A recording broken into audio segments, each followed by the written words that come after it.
Now let's take a look at the role of the Rothschild family, the family said to be the wealthiest in the world. When Amschel Meyer Bauer inherited the business, he decided to change his name to Rothschild. Amschel soon learned that loaning money to governments and kings was more profitable than loaning to private individuals. Not only were the loans bigger, but they were secured by the nation's taxes. Mayer Rothschild had 5 sons.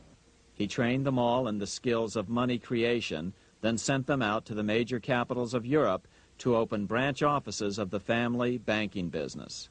His first son, Amschel Meyer, stayed in Frankfurt to mind the hometown bank. His second son, Solomon, was sent to Vienna.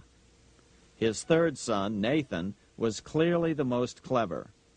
He was sent to London at age 21 in 1798, 100 years after the founding of the Bank of England. His fourth son, Karl, went to Naples, and his fifth son, Jacob, went to Paris. The Rothschilds soon grew unbelievably wealthy. By the mid-1800s, they dominated all European banking and were certainly the wealthiest family in the world. They financed Cecil Rhodes, making it possible for him to establish a monopoly over the diamond and gold fields of South Africa. In America, they financed the Harrimans and railroads, the Vanderbilts in railroads and the press, and Carnegie in the steel industry, among many others. In fact, during World War I, J.P. Morgan was thought to be the richest man in America. But after his death, it was discovered that he was actually only a lieutenant of the Rothschilds. By 1850, James Rothschild, the heir of the French branch of the family, was said to be worth 600 million French francs, 150 million more than all the other bankers in France put together. He built this mansion called Ferrier, just east of Paris.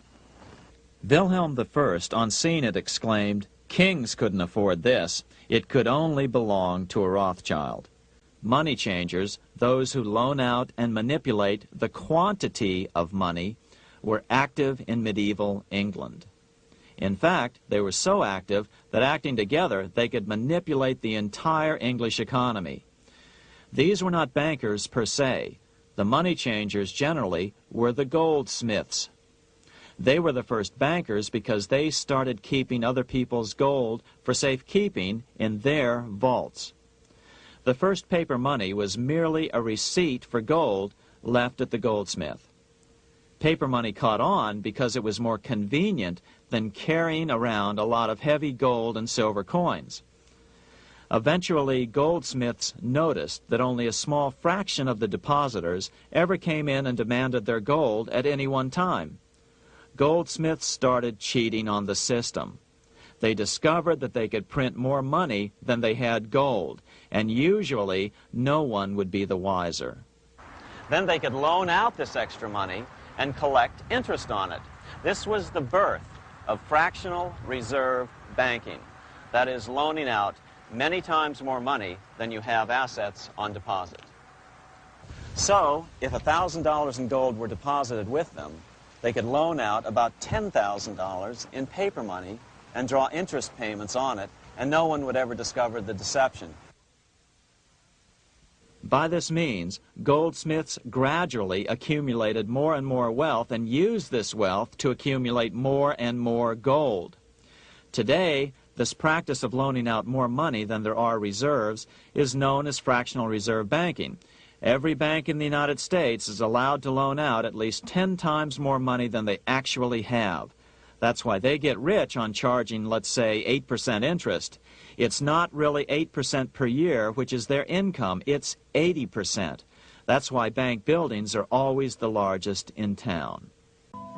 When Queen Mary's sister, Queen Elizabeth I, took the throne, she was determined to regain control over English money. Her solution was to issue gold and silver coins from the public treasury and take the control over the money supply away from the money changers. Oliver Cromwell finally overthrew King Charles, purged the Parliament, and put the king to death. the money changers were immediately allowed to consolidate their financial power. The result was that for the next 50 years, the money changers plunged Great Britain into a series of costly wars. They took over a square mile of property in the center of London, known as the City of London.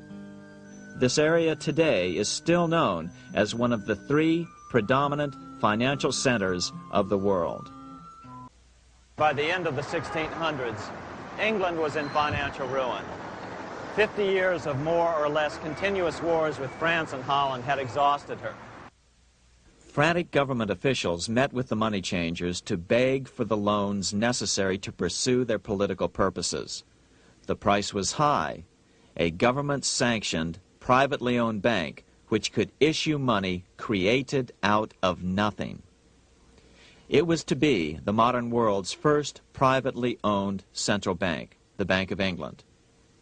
Although it was deceptively called the Bank of England to make the general population think it was part of the government, it was not.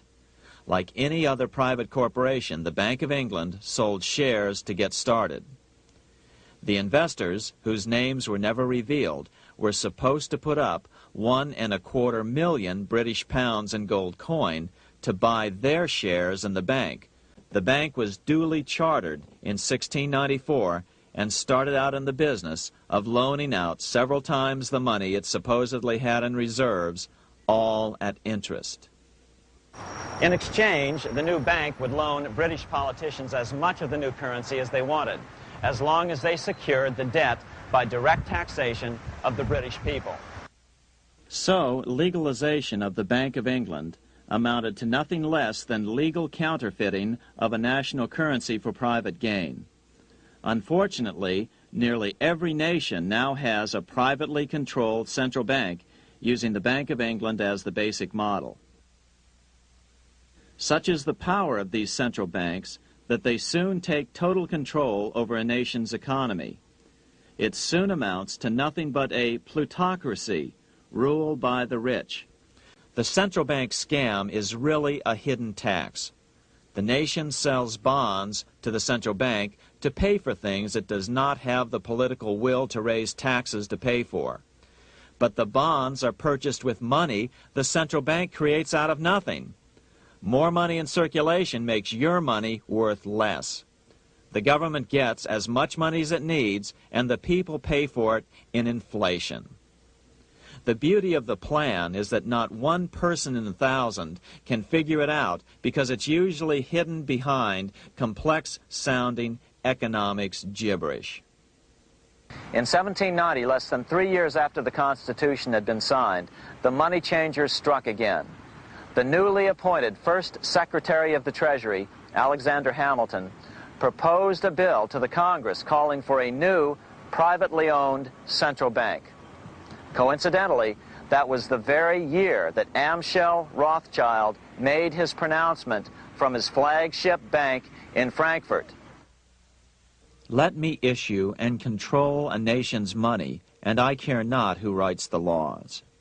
After a year of intense debate, in 1791, Congress passed the bill and gave it a 20-year charter. The new bank was to be called the First Bank of the United States, or BUS. The bank was given a monopoly on printing U.S. currency, even though 80% of its stock would be held by private investors. The other 20% would be purchased by the U.S. government. Like the Bank of England, the name of the Bank of the United States was deliberately chosen to hide the fact that it was privately controlled. And like the Bank of England, the names of the investors in the bank were never revealed. Many years later, it was a common saying that the Rothschilds were the power behind the old Bank of the United States.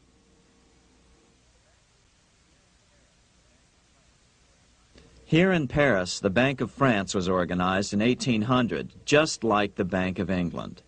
But Napoleon decided France had to break free of debt, and he never trusted the Bank of France. He declared that when a government is dependent upon bankers for money, the bankers, not the leaders of the government, are in control.